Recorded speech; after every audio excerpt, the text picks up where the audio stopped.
Dune Part 2 continues where the first part left off, with the young Paul Atreides going into the wilderness with the Freeman to embark on a spiritual journey that will lead him to become both the Kwisatz Haderach as well as the Messiah Lisan al-Gaib, as he tries to avoid the future he has witnessed. A holy war that will spread throughout the universe, but which he will provoke himself. In a line consistent with what he did in the previous film, of which we have a video, in this second part, Hans Zimmer evolves some of the musical themes and incorporates new ones, all in a soundtrack that is again simple in its lines and structure, but complex in its application, development, and meanings. There are some themes that are not complex at all, such as that of the Harkonnen clan, which is more important in the first part than in this one. Although it seems to be hardly relevant, it detracts from the power of the house to focus the music on other more important aspects. The same happens with the music of the Bene Gesserit.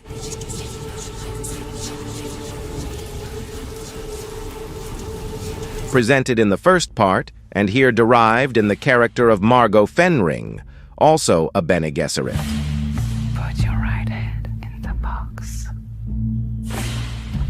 Or with the theme of Leto Atreides. Your son is dead, your concubine is dead.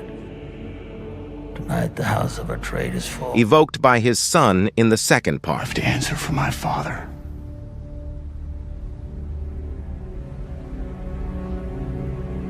But it does not happen with this theme. And treacherous weather events make life outside the cities. What if I'm not dead?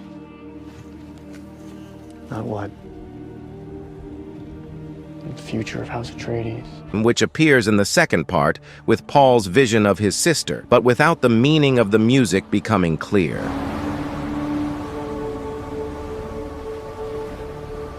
The music that began as part of Paul's dreams, his destiny and his connection to the Fremen, is redirected in the second part in a different way, mysterious and dramatic, but similar in the fulfillment of the prophecy that leads him to be the Kwisatz Haderach. It's gonna open and you will see. Rosh Hashanah.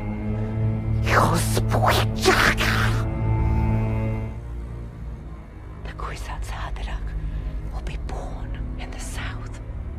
Until he is converted,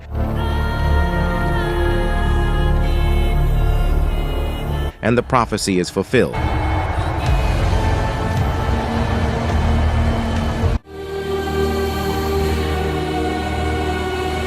The theme of Arrakis, the great main theme of the first part, which was the music of the place, of the fascination and the dangers it contains, of the sand and its worms,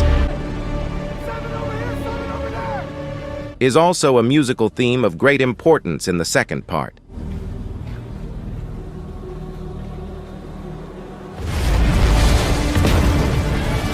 Its epic nature and the fascination it generates are repeated. But something essential happens, and that is that Paul Atreides, who also leads and controls the worms. He takes possession and makes the music of Arrakis his own, with a serious, powerful, and authoritative variation. This scene is very similar to Lawrence of Arabia, when Lawrence also appropriates the music of the desert, which will ultimately be his doom.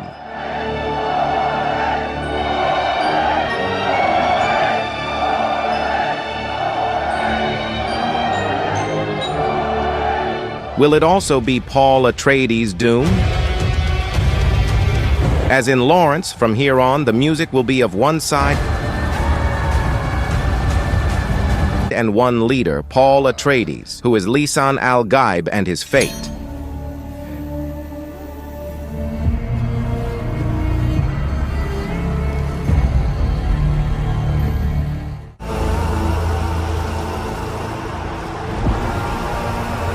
Feyd-Rautha, the psychotic and violent nephew of Baron Harkonnen, is not given a clear and recognizable theme, but dark and sinister notes. Feyd-Rautha? He's psychotic. That's irrelevant. The question is, can we control? that make him an enigmatic character, hiding his thoughts and showing him at his most twisted and cold side.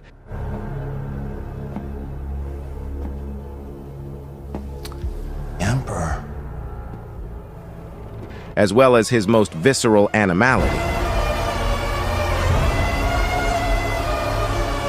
In his struggle with Paul, the music of both men interacts in a very subtle way. Cousin. Is that right? Well, you wouldn't be the first relative I've killed.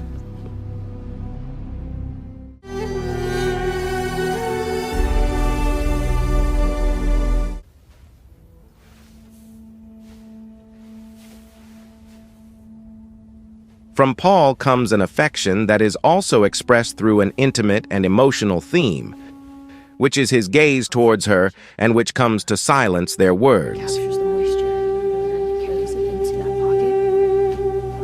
pocket. The theme will soon be shared.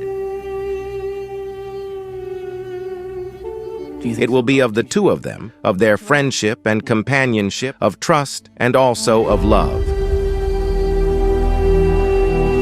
It is the music of their shared destiny. But when Paul decides that this destiny will no longer be together and leaves her, something extraordinary happens. Paul keeps the music to himself and shares it with those who are now his followers.